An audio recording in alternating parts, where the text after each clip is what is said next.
has been up on YouTube with a plan to burn up Northern California. We discovered that Pacific Gas and Electric is operated by and large by Rothschild. Rothschild owns Weather Central and also has a large hand in weather modification globally. And I'm so sad to be here today because I have family members that lost homes.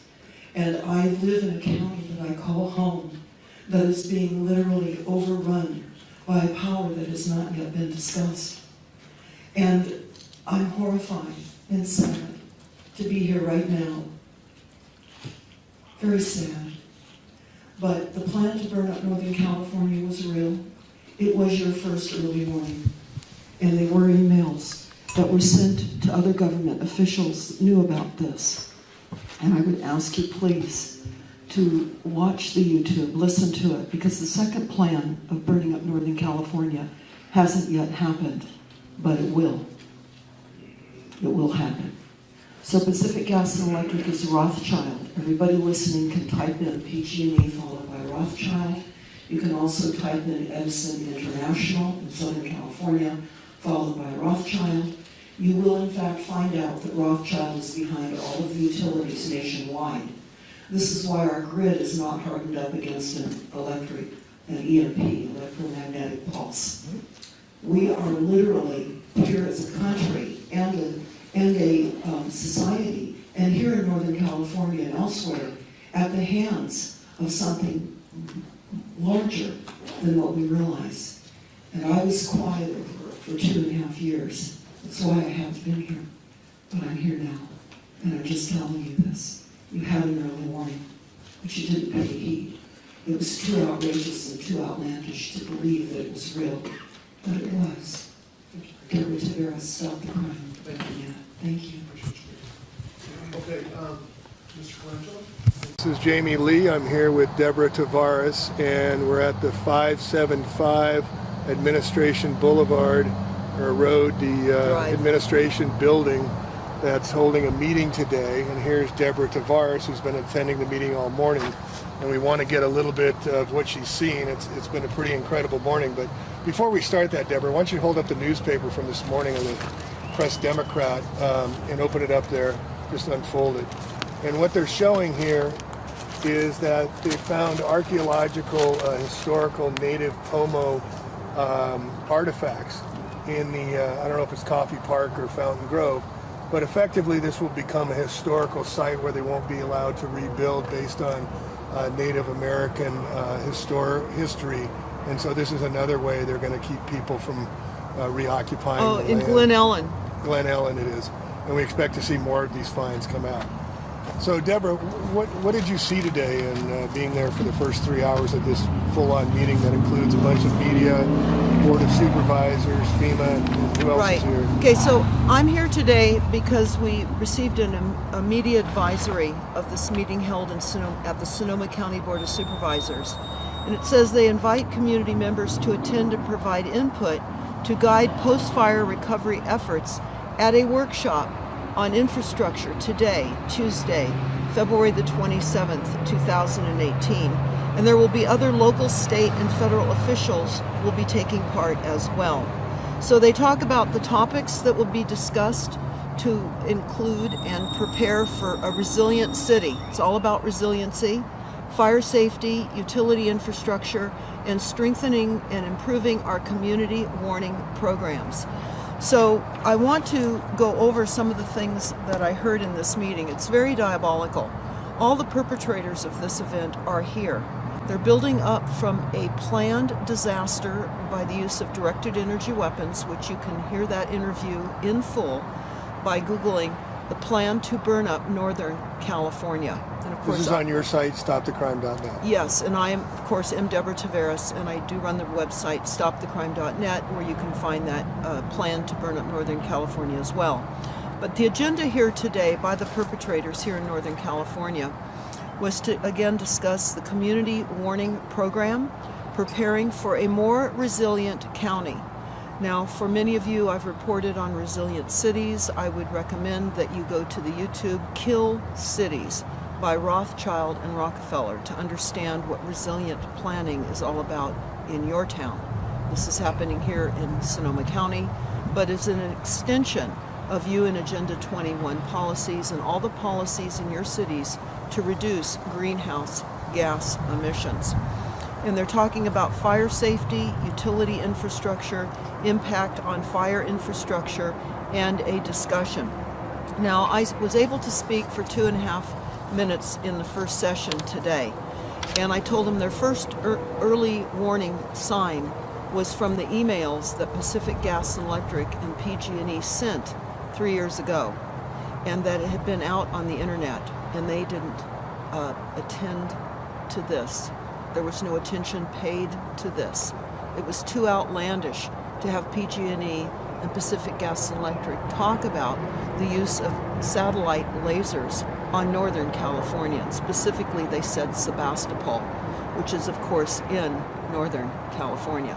But there is a second plan on that discussion, the plan to burn up Northern California too, and I advise them that that has not yet happened, but it will. So I would urge everybody to listen to the entire 2-hour presentation. It covers 2 radio shows on the Jefference Radio Network, of which I was affiliated with at the time. But today's meeting is diabolical. This is really like a deadly computer game going live. What do I mean by that?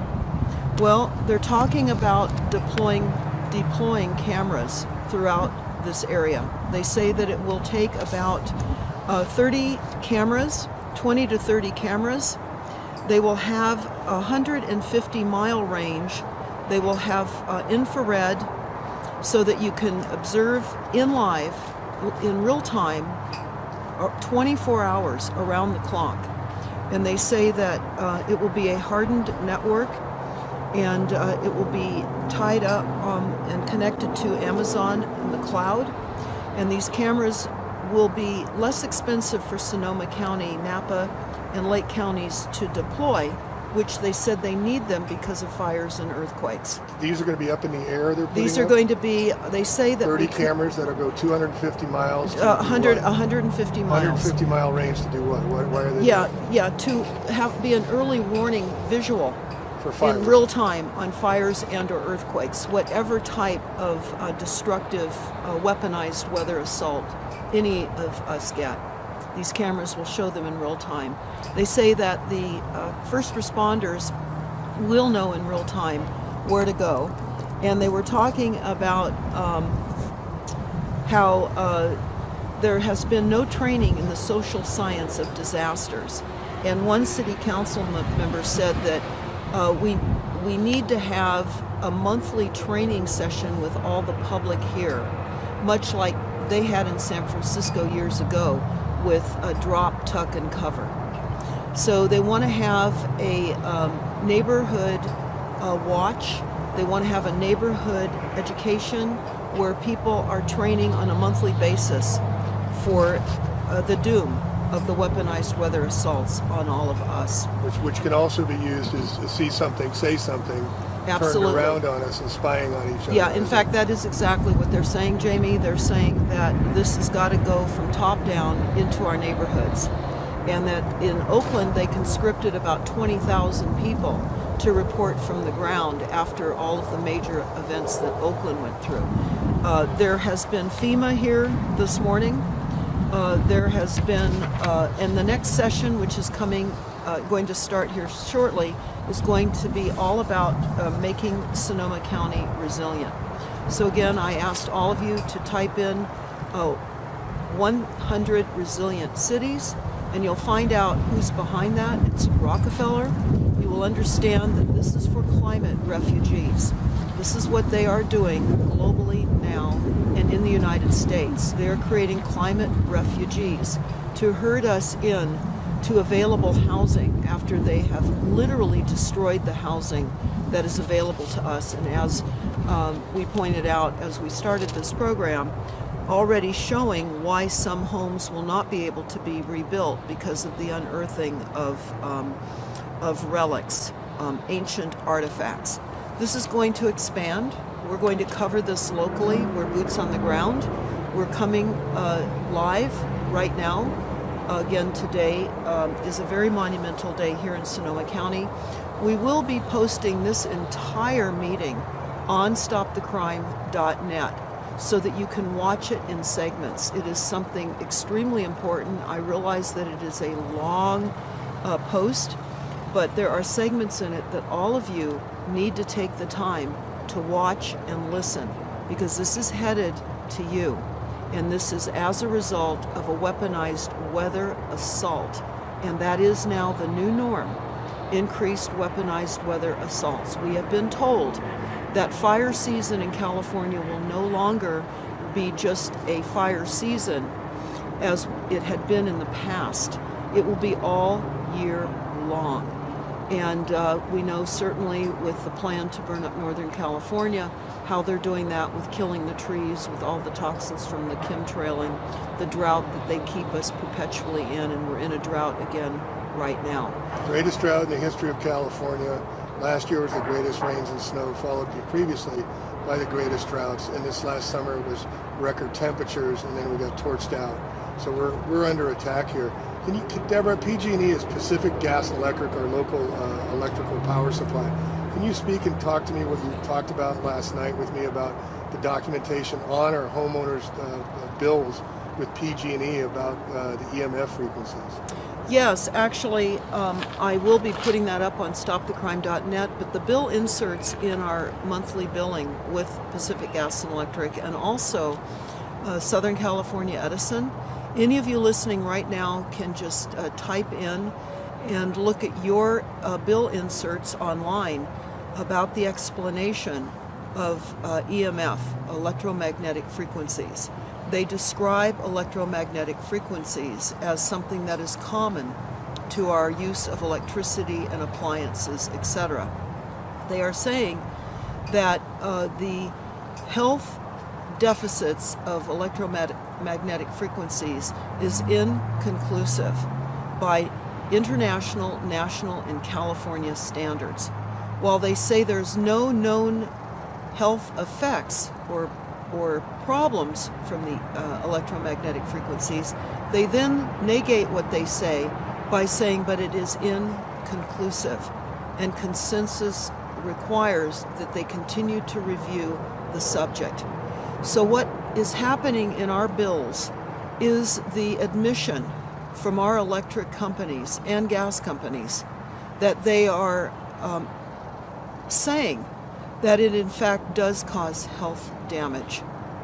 And they're not sure as to what effect it's caused by or how much it's causing, so they must put the disclaimer in the documentation we get mailed every month, correct? And they do. And what they say is that if we're concerned about the amount of frequencies that we're receiving, if we have sensitivity, many people are EMF electric sensitives, they say that you can reduce your own frequencies in your homes by turning off your appliances, not using an electric razor, not using a hair blower, not using your flat screen television set, your cell phone, etc. Turning off your Wi-Fi, moving it away from your head, I think. Yes, moving it away from your head. In other words, they're making it our responsibility to reduce the increased frequencies that they're killing us with. And they've warned us, so legally, like all the rest of the drug companies with all the syndromes, they say they've warned us, so it's caveat emptor, it's our responsibility to take charge of our own lives and what's happening to us. That's absolutely correct. So we will have this up on stopthecrime.net. It will be at the top of the homepage so that those of you who have not received this in your billing, you can see what they're saying to us in our bills. It's diabolical. And there's other meetings like the 5G going in here, as we've chronicled before.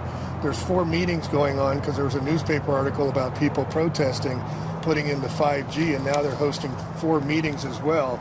These are happening one on top of the other very, very, very quickly, as people are not allowed to move back in their homes yet, and there's benzene in the soil, so some of the escrows are being canceled as potential buyers and vulture capitalists are moving in. Well, Jamie, what is also very horrific is that at a water meeting that we attended just last week, they said that because of the 324 homes in a specific area in Fountain Grove, which is just above the Hilton Hotel that burned here in October of 2017 during the U.S.'s history most costly fire, and we're still with body counts now. We still don't know how many people were killed and or murdered as a result of this fire.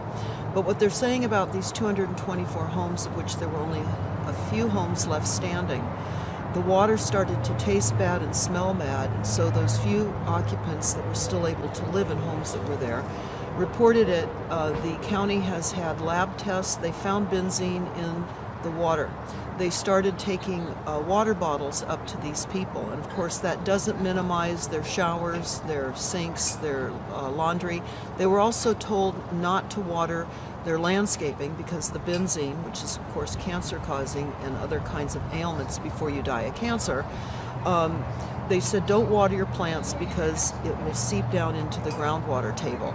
So there's still people living up in Fountain Grove, which we now call Fountain Grave, drinking and being exposed to benzene. But what they also said at this meeting was that the city would issue building permits for rebuilds in that specific benzene-contaminated area, but they would not be issuing occupancy permits because the benzene and the infrastructure of the water system would have to be replaced, and they're still working at getting to the bottom of this contamination, of which they claim they don't understand what the bottom of the contamination is, just like they're saying they don't know what the reality of these fires are, and they still haven't weighed in on that. 4 months later, they still cannot tell us officially, with all their experts and forensics, fire forensics, and the captain or chief Ken Pimlott of CAL FIRE, I called him out directly. Shame on him for not being able to even give us an idea of how over 60 fires started in the middle of the night and started out of nowhere when no storms were forecast. So I wanted to kind of finish this on a positive note. I went to a wonderful meeting that you put together last week, a health symposium, Deborah, and it was so wonderful to see the activists combined with health practitioners. We had holistic people, we had crystal people, we had holistic herbal medicines, we had salad masters, a wonderful gal doing cooking classes, which we're going to do ourselves on using non-toxic cookware, which I didn't know anything about, and that was very educational. But it was a wonderful way to bring communities together. And you know, we talk a lot about dark and doom and gloom, but there are solutions of what we can do. And I saw that last week and got very encouraged and very empowered to see. We talked about activism and what was going on, but we had a solution based of how you can use zeolite, you can use tourmaline, you can use shungite. I just went down after the talk and got some shungite for my son and for myself, and crystals for energy healing as well. And preventing the assaults of electromagnetic frequencies on our homes and to our bodies. Crystals are extremely important. We'll be talking more about that as we move through more solutions coming soon, and specifically telling all of you where you can get crystals, because we've made contact with an international exporter of crystals who has opportunity to go into South America to the crystal mines, and he's extremely well known, and he's boxing up crystals and telling people how to position them in their homes and around their property, which does reduce the psychotronic weapon assaults onto our properties. He explained how crystals were our advantage in World War II as quartz in radios, yeah. And that was very, very interesting. And of course, many people are unaware of the importance of crystals. So we really want to underscore the importance of crystals as we find our environment being further layered with frequencies that are happening.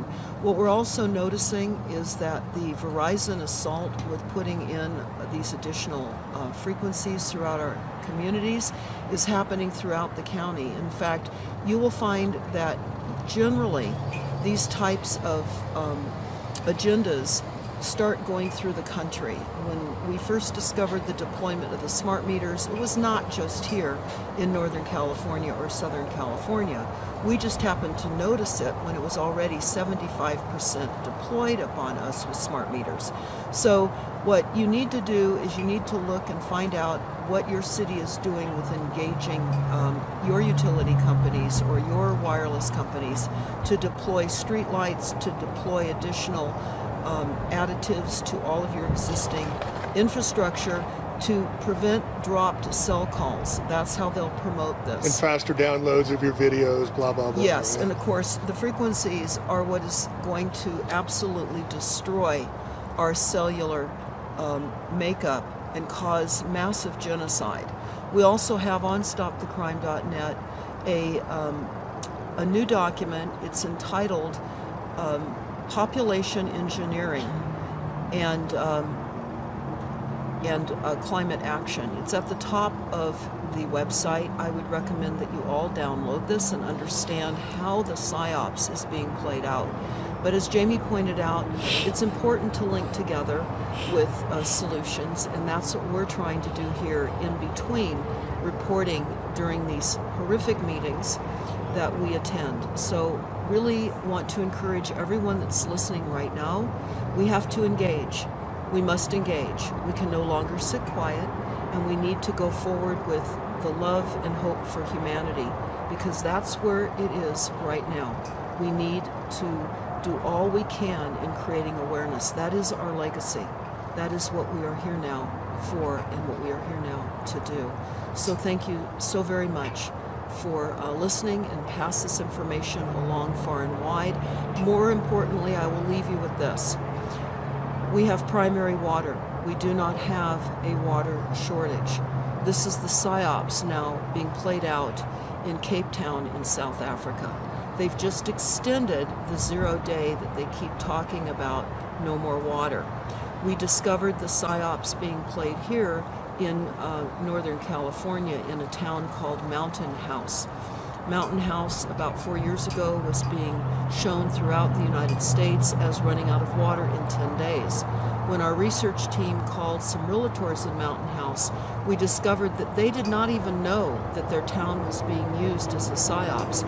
So as we looked into it, we found that Mountain House was purchased by Sun Trust in the mid-90s. We researched Sun Trust, which was Rothschild. Mountain House was built as a UN Agenda 21 smart city, fully self-contained. It runs by CCNRs. It has a very peculiar city setup, and the financing for buying homes is through the USDA. And this was just really literally a town set up to create a PSYOPs on limited water resources. They got busted. So you need to understand, we don't have a water shortage. When you hear water shortages being discussed, you need to go out and get the information out about primary water. So give me the elevator pitch on primary water. We did drill down 300 feet, and we got all the water we want. Is that? Well, no, actually, it surfaces. Primary Water Explained is a YouTube. Again, Primary Water Explained will tell you about the depths of water. It always surfaces. It's the process of hydrogen and oxygen. When that merges together, that creates vapor. It must surface as a water form. And it does here in California, and where you live as well, in hot and cold springs. Also geysers that spray up out of the ground endlessly, where oases appear in deserts, sometimes where it very seldom, if ever, rains. Also at the very top of these volcanic mountain peaks in Hawaii, where you see these beautiful cascading waterfalls continuing to flow endlessly. This is primary water. And they blew up the primary water amazing eighth wonder of the world called the Great Man-Made River Project that Muammar Gaddafi created for his people in Libya.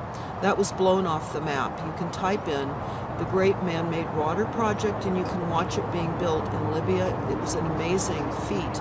And the Libyan people were given 75% of their water for free. Now keep in mind, this is pure, clean drinking water. We've only been taught about the secondary water cycle, which is rain and snowmelt. Rain and snowmelt is actually the process of the evaporation of primary water. So all of you need to know, we are floating on water. We are the water planet. And oftentimes we don't need to access it deeply, and sometimes we do. So again, Primary Water Explained is a good illustration on how you access water. So creating these false scarcities, we can make a scarce city, and we can control prices just like we do with the oil, now switching to batteries when we've had free energy for over 100 years with Tesla. And what I understand with the attacks on Libya, Gaddafi, there's a wonderful Muammar Gaddafi's manifesto. He had those people living in pleasure.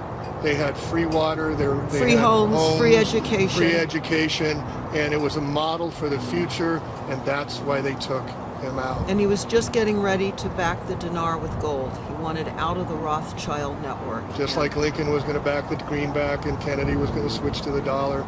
They will not allow that to happen. And to segue into Bitcoin, they're allowing that to happen, so they want it to happen. It's not just rogue bunch of guys putting it out. They're going to a cryptocurrency and getting rid of the dollar bills, and then soon we'll have tattoos with our old datas on us and the rest of this. And the next segment we're going to get into wetware. Yes, and I would urge all of you to go to primarywater.org, share this site far and wide.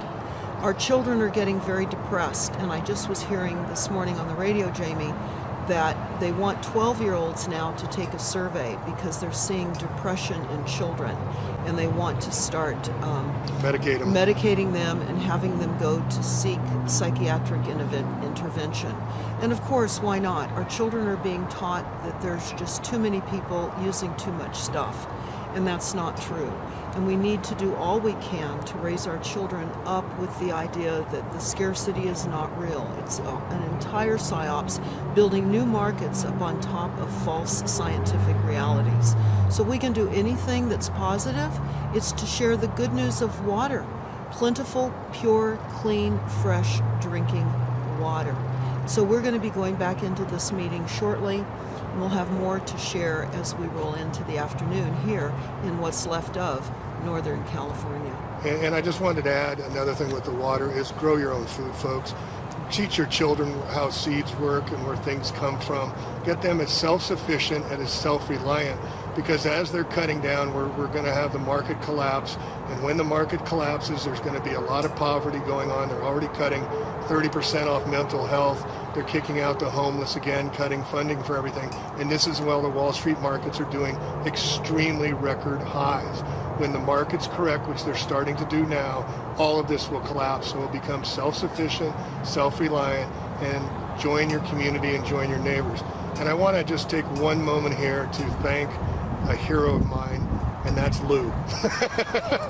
Lou is on the cameras behind the scenes doing all the work, supporting Deborah and giving her the energy to come out here and providing the resources so we can see all this wonderful work this woman, this courageous woman is doing to help bring awareness, to help be the change we have to see. And please support Deborah at stopthecrime.net and do it yourself. It's not her doing the work that's going to make it better for everybody. It's all of us taking what she's doing and leveraging off it yourself in your own communities and in your own towns. Well, Jamie, while I appreciate the gratitude given towards Lou and myself, I also want to thank you, because while we only recently met, I want to say that it is so important that all of us connect with people that understand. That will help to fortify all of us. Stay aware.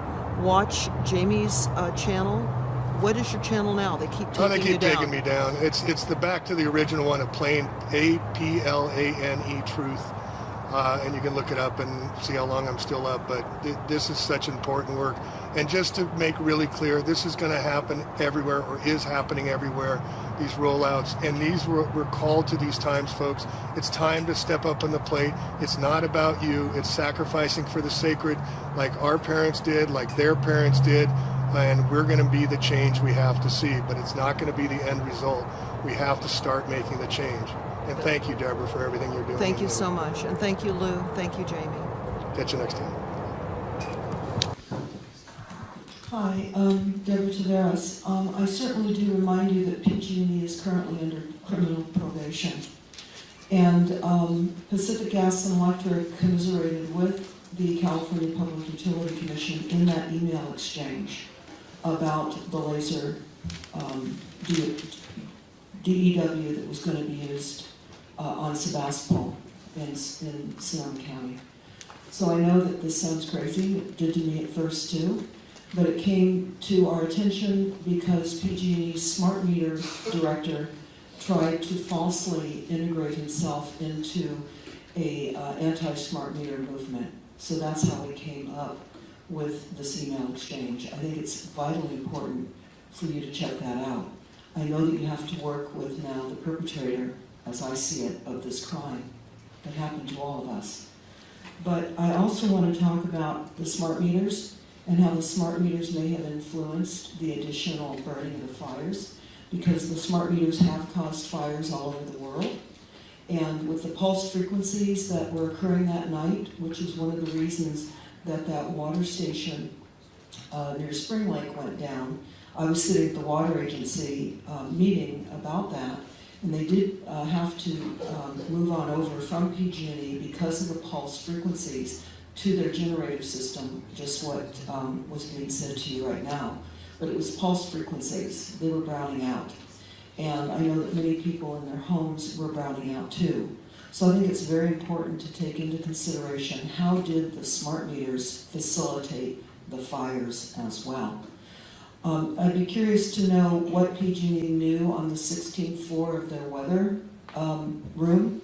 On the 16th floor of the PG&E buildings, they have a meteorologist and a weather station. I actually had the opportunity to tour that, so it does exist. I'd be interested in knowing what PG&E knew about the weather conditions themselves that night, being certainly that Rothschild was involved in Weather Central.